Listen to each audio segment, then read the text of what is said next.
dénk sëriñ Malick Bassine Sy ci président Senghor toxale ko ci sëriñ Habib Rasoul Sy mu wax ne président Senghor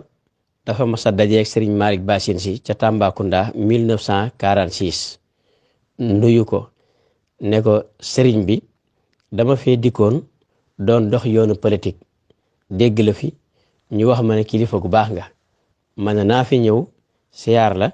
nga ñaanal ma ngir ma jot ci réew mi sëriñ Malick Bassine Sy ne ko bala ma laa ñaanal danaa la njëkk a yee te dénk la soog laa ñaanal ne ko maa ngi lay yee ci nga xam ne fa nga juddoo sa ndey sa baay gënuñ fa école ba nga doon jàngee rawoo fa kon bu la yàlla falee da koo soob ne ko ma yëgal la ne ku dagu te luñ ko digal mu def ko dana falu ku falu te luñ ko tere mu bàyyi ko du gaaw a folli ko te na nga doon dagoo ba falu boo ko bàyyiwul da ngay gën a falu